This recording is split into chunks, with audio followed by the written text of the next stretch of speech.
Hellcat. Warahmatullahi wabarakatuh. Good morning everyone. Hello my students. How are you today? Hopefully you are okay and still keep healthy for this pandemic.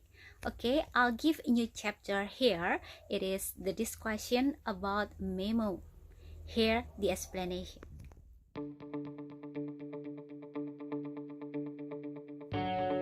Memo is a common document or a short message that is used internally for discussing any works issues related in the office or company of a department. Jadi pengertian memo itu adalah sebuah dokumen umum atau sebuah pesan singkat yang biasa digunakan secara internal untuk mendiskusikan isu-isu pekerjaan yang berhubungan dengan sebuah departemen di dalam kantor atau perusahaan.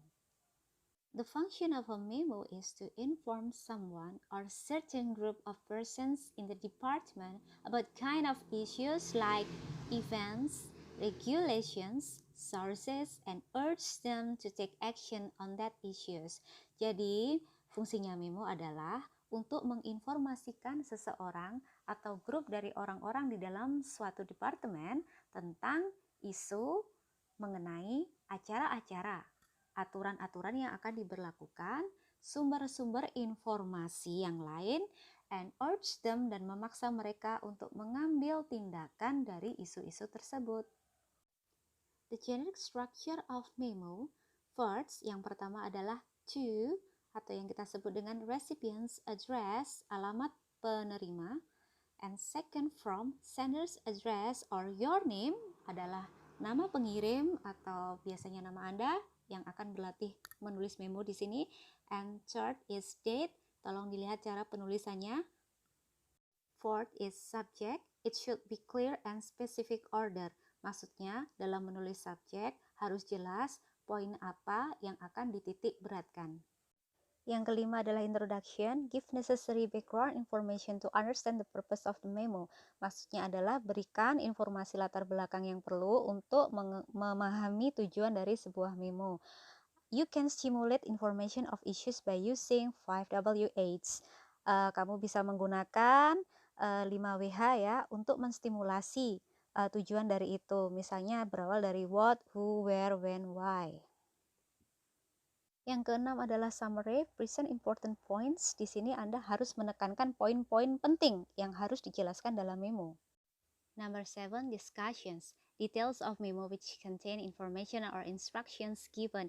Maksudnya di sini akan diberikan detail-detail dari memo yang berisi informasi atau instruksi yang diberikan. As reference may provide previous events, actions, and decisions. Maksudnya di situ informasinya akan berisi mengenai acara-acara yang akan diselenggarakan sebelumnya, tindakan-tindakan, dan keputusan yang akan dilakukan. Number 8 is closing, penutupan. Untuk nomor 8, yang berisi rested observation, menekankan kembali apa yang akan dituju. Make recommendation, membuat usulan atau saran. Propose solution, menawarkan sebuah solusi atau pemecahan permasalahan.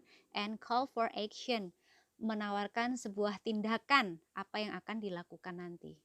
Berikut ini adalah contoh sebuah memo. Pertama adalah to kepada office manager atau manajer di dalam kantor. Yang kedua adalah from, dari siapa memo ini ditulis, yaitu Kinza Abriela, purchase officer, petugas penjualan. Terus kemudian date, ya, Anda perhatikan cara penulisannya, October 15, 2016. Kemudian subject, subjek berisi purchase of office chairs yang berarti pembelian kursi-kursi kantor. Pada contoh memo kali ini isinya sangat singkat, di mana introduction dan summary bisa merangkap jadi satu. Yang pertama adalah as desired, the order for the supply 1000 office chairs has been placed with Nirvana Furniture Mart Patinulangan Street, number 50, Kota Sepang. Di sini dikatakan pengenalan, isi, latar belakang sekaligus detil-detil dan sekaligus apa yang harus ditekankan.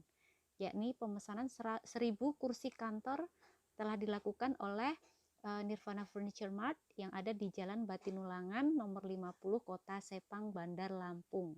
Detail information and also the closing are into one information in this memo. Jadi ya, bagian details dan bagian closing menjadi satu, closing atau penutup, yakni The chairs will be supplied, kursi-kursi itu akan tersedia in two lots of 15 each on 26 and 30 Oktober 2060. Kursi-kursi itu akan tersedia sebanyak 500 kursi, masing-masing akan didatangkan pada tanggal 26 dan 30 Oktober 2016. Pada contoh kedua ini tidak jauh beda dengan contoh pertama ya.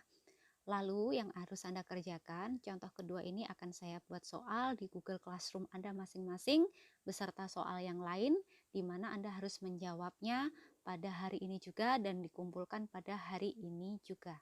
I think that's all my presentations and explanation. Jadi saya sudah menerangkan ya, sudah saya presentasikan memo itu bagaimana. Sekarang tugas Anda tinggal melihat Google Classroom. Sudah saya contohkan, kalau Anda tidak paham, Anda boleh japri saya, Anda boleh bertanya di grup juga. Oke, silahkan mengerjakan tugas-tugas yang ada di Google Classroom dan dikumpulkan pada hari ini juga. Sekian, terima kasih. Wassalamualaikum warahmatullahi wabarakatuh. Good morning.